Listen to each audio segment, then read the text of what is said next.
एक बार की बात है, एक गुरु और शिष्य एक बहुत ही लंबी सफ़र पर यात्रा पर निकले थे।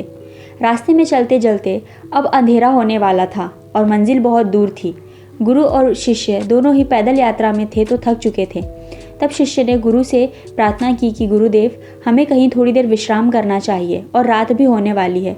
और गुरु जी शिष्य की बात मान गए और वह वहीं पास में एक झोपड़े में जाकर एक गरीब आदमी से मदद लेते हैं और वह व्यक्ति मदद करने के लिए तैयार हो जाता है। जब गुरु और शिष्य अंदर जाते हैं तो वह देखते हैं कि उस व्यक्ति की परिस्थिति बहुत ही ज़्यादा गरीब है। वो बहुत ही ज़्यादा गरीब था।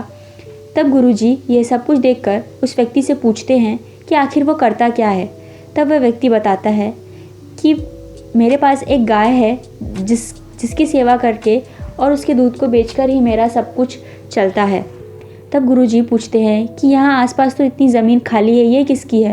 वो व्यक्ति कहता है ये ज़मीन मेरी ही है, लेकिन सब मुझसे ये कहते हैं कि ये ज़मीन बिल्कुल बंजर है, ख़राब है और ये कोई काम की नहीं है, इस पर खेती करने का कोई फ़ायदा ही नहीं है और इस पर कोई फसल नहीं उगेगी, इसीलिए मैं इस पर कोई काम नहीं करता, क्योंकि आखिरकार मुझे कुछ मिलेगा ही नहीं और इस गाय से तो मेरा गुजारा चल ही रहा है, इसीलिए मुझे करने की आवश्यकता नहीं है।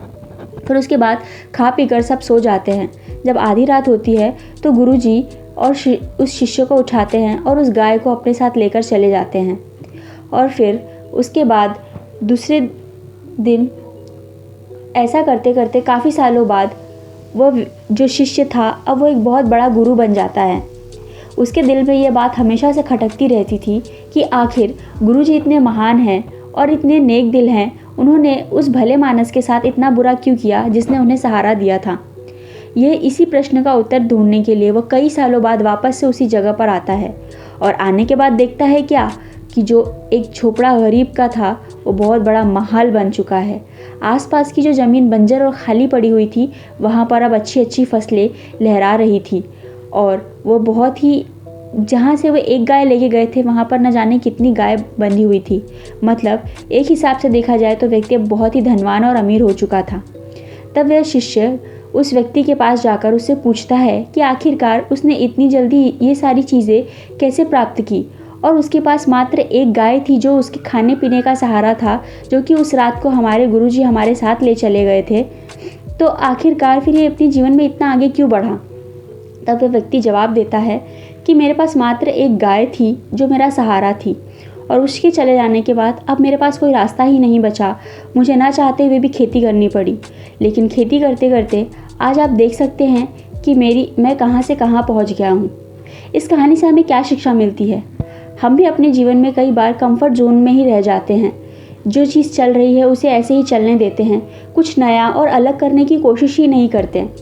क्या पता कि जिस कंफर्ट जोन में हम रह रहे हैं वह कर रहे हैं, उसके बाहर थोड़ा जाकर यदि कुछ करेंगे तो हम जीवन में बहुत कुछ हासिल कर सकते हैं। तो आप भी इस कहानी से यही शिक्षा मिलती है कि आपको भी ढूंढना है कि आपके जीवन में वो गाय क्या है जो आपको रोक रही है, तो उसे ढूंढकर अपने जीवन से बाहर निकालें और जीवन में आगे ज़रूर बढ़ें। मुझे ऐसी आशा और उम्मीद है कि आपको ये कहानी पसंद आई होगी। यदि हाँ तो इस वीडियो को लाइक ज़रूर करें और मेरे इस चैनल को सब्सक्राइब कर लें ताकि आपको ऐसी ही और ही मोटिवेशनल स्टोरीज़ मिलती रहें और आप मोटिवेट होते रहें।